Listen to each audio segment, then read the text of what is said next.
guys, how's it going? Hope you're having a great day, almost at the end of another week. Been a pretty good day here, pretty quiet here today. Had a new client this morning that I got to work with, so that was lots of fun. Gonna enjoy working with her. She seems like she's really keen, so I love having keen clients. Did my own workout. Today was my my core intervals. I posted a picture earlier of one of the exercises. Really good, fun workout. So it's core work and then adding in stuff like burpees and step ups and step overs and all sorts of things. So good workout, tired me out. Happy that it is done. I'm glad that I did it though. Always feel better after a workout. Even on the days when I don't want to work out, I know that I'm going to feel better afterwards. And with my classes, I've started the habit of asking them how they feel after class. And sometimes I don't really answer. I'm like, okay, so do you feel better than when you walked in here? And the answer is always yes. So working out really does make you feel better. And it's that what you put out, you get back. So when you put out energy, you get energy back. So even if you're feeling really tired and you don't really feel like working out, if you get yourself to the gym and you start moving, you're going to start feeling a lot better really quickly. And after you're done, you just feel amazing. I used to tell my clients, I would just say to them, if you don't feel like doing the workout, that's fine. Just come and do the warm-up. See how you're feeling after the warm-up. And chances are after, a warm-up, you're going to feel good, right? So just get that done, get moving, and then endorphins start to kick in a bit and you start to feel a bit better. Sorry, I'm just distracted here because I'm trying to share this. Hey Teresa, how's it going? Hi Tom. So I'm just going to share this real quick here with my page. There we go.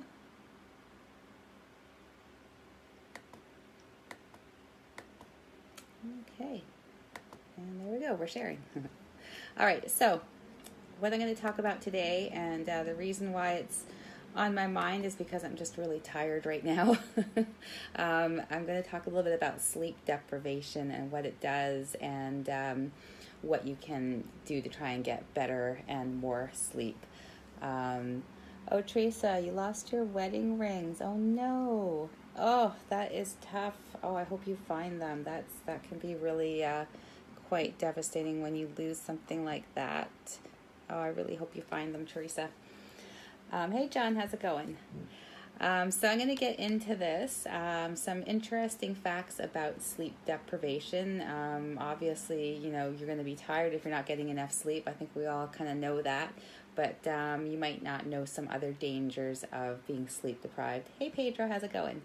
I'm bad at getting to bed early enough because I get up early. I get up about 4 a.m. every morning.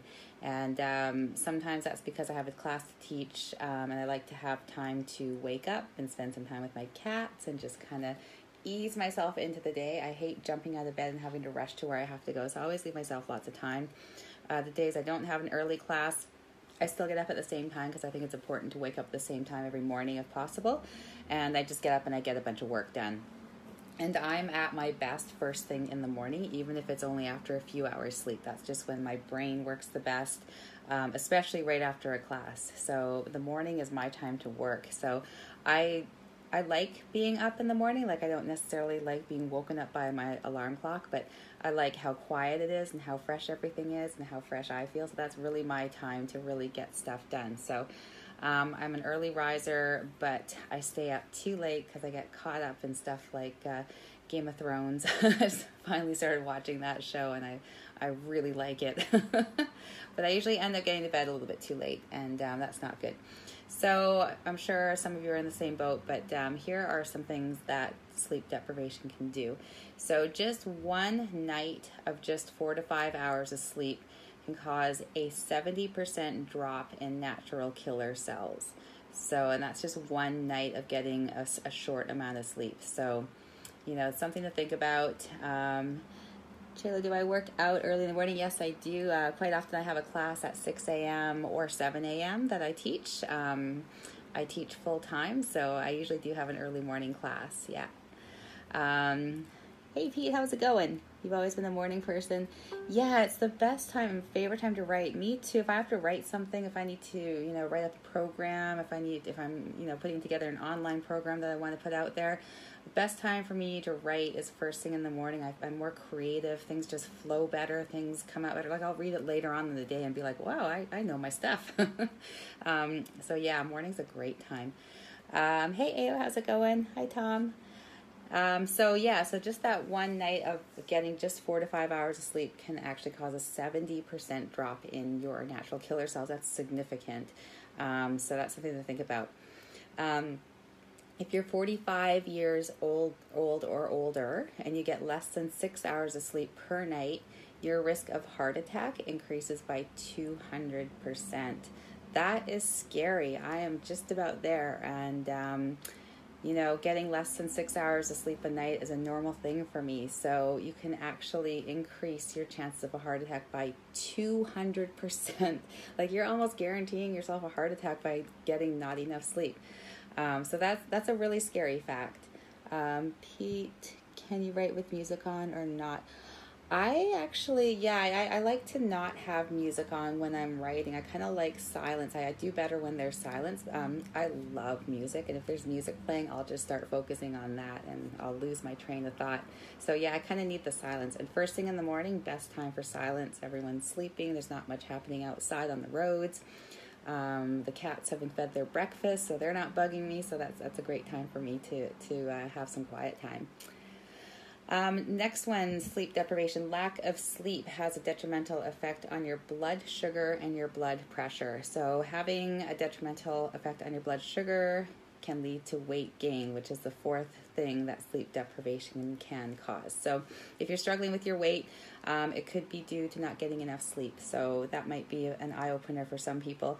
I know of people who do like shift work, and they work really odd hours and they don't get a whole lot of sleep, when they should be getting it. And pretty much all of them struggle with weight issues at some point. It might be a little bit later on in life, but they do tend to struggle with weight issues.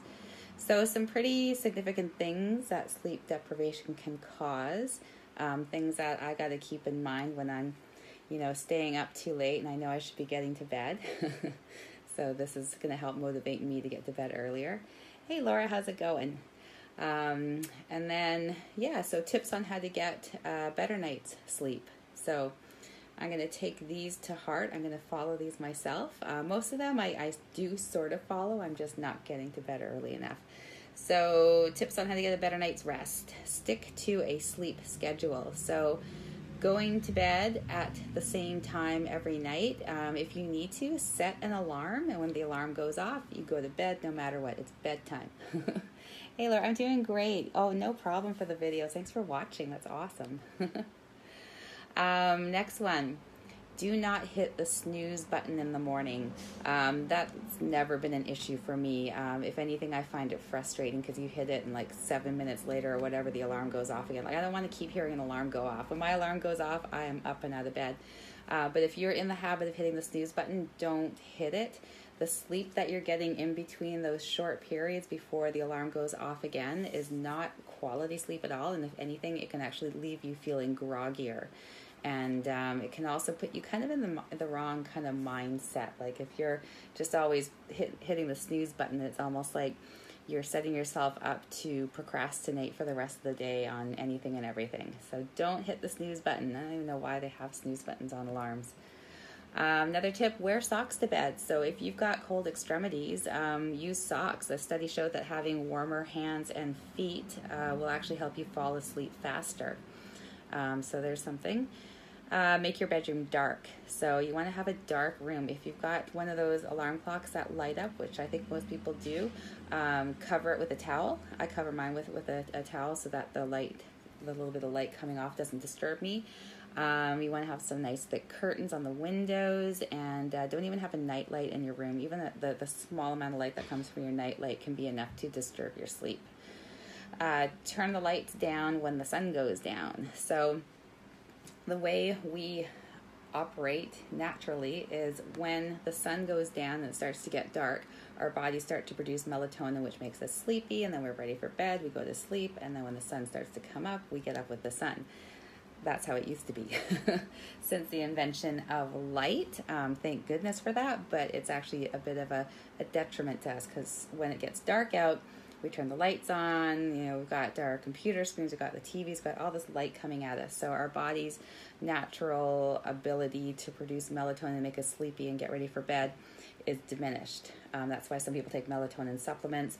I used to take them. I used to take USANA supplements because they were clinical grade. So I knew that what I was taking is what I was putting in my body. So in other words, there weren't any little added ingredients that I didn't know were in there. So if you do want to take a good melatonin supplement, just Google USANA. I think if you use USANA products, I think they offer you the option to sell their products, but you don't have to. I never sold their products. I just like to take their products because they have some really good stuff. So USANA is great for melatonin. If you're going to get melatonin, don't opt in for the cheap drugstore stuff. When supplements are cheap, there's a reason why they're cheap. Either they don't have enough of the active ingredient to make them do what they're supposed to do, or they're using low quality ingredients, and again, it's not going to work the way it's supposed to work if you're taking low quality stuff. So if you want to take supplements, decide what you need to take, what you're going to benefit the most from, and then find the high quality stuff, and don't worry about the price. Think value over cost, right? So I would rather pay a little extra and get a huge amount of value than to pay a small amount and get absolutely no value. Where no value means you're throwing your money away. So get the high quality supplements. That means don't take anything and everything that's out on the market. Decide what is best for you. For myself, creatine, protein powder, and the supplement that I've mentioned that I take that helps my body, my cells to actually neutralize free radicals. So those are my 3 supplements, and that's all I take. I don't want to waste money on stuff. So I find my high quality stuff, and I stick to 2 or 3 at any one time. Next one, keep the room cool. So we actually sleep better in a cooler room. So you want to go for 60 to 65, 67 degrees Fahrenheit in your room. I like a cool room. I like to have like the window cracked a little bit, have some cold air coming in, even during the winter. And I hate being cold, so I'll have like tons of blankets on the bed when it's cold out, but I do like that fresh air coming in. Right now with the warmer weather, I've always got a fan going. I usually have the fan pointed right at me while I'm sleeping. I love how that feels, and I just sleep really well with that, with the cooler air. No caffeine in the afternoon, so I think most people are aware of that. So like even after 2 p.m., try to cut out the caffeine if you're super sensitive. Personally, I have such a tolerance for caffeine. Like I could drink a cup of coffee and fall asleep right after. It doesn't really affect me that way at all. But if you're sensitive to caffeine, cut it out in the morning, have your morning coffee, and then that's it. Next tip, exercise regularly. So exercising regularly makes everything better. So it will help you to get better sleep when you exercise regularly. Don't eat heavy meals before bed. If you're eating something heavy, your body is going to be working really hard to digest it, and that's going to disturb your rest. You won't get the proper rest if you're digesting food. Use your bed for what it's meant for, so for sleep and sex only. So in other words, don't work in bed, don't watch TV in bed, don't read in bed. Just use it for what it's meant for, and yeah. Next one, keep your bedroom quiet if that's not possible. Maybe get some earplugs. So if your partner snores, you might want to invest in some earplugs, put them in at night, or maybe you have loud neighbors, or if there's some kind of noise you have no control over, go for those earplugs. They're really handy to use, and they're super cheap. I always have a pack of earplugs in my drawer. And then if you're sleeping with someone who tends to hog the blankets, or if your partner likes it warmer or cooler than you do, have separate blankets. You don't have to have the same blankets if you're sharing a bed. You can have separate blankets. If that's what's going to help you get more sleep, do it. Oh, another thing about exposure to light. If you have an iPhone, you can use night shift. That's what it's called, night shift, to dim your screen. So it lets you choose what time you want the screen to be dimmed so that you can be on your phone and you're not getting that bright light. Because the regular light that you're getting from your iPhone and even your computer is about the equivalent of being out in the sun. So put on that app, what's it called again? Night shift. Yeah, I think it's just automatically in your settings. So check it out. If you can't find it, Google it, find out where it is, and use it. I use it. I think it's awesome. I love it. So that's it. That's some tips on getting some sleep. Yeah, you're welcome for sharing, Laura. You're going to watch it later? Awesome. Oh, have some fun doing your yard work. Get some good exercise and get some work done at the same time. That'll help you sleep good at night for sure. So I hope you enjoy that. Get some nice fresh air. So I'm going to take off now. I think I might even take a nap or something. I'm really tired today. I think I've had a few days now where I've had a little bit less sleep than even normal, and normally I'm not getting enough. So I might just take a quick little nap with my cats this afternoon and then get back to work.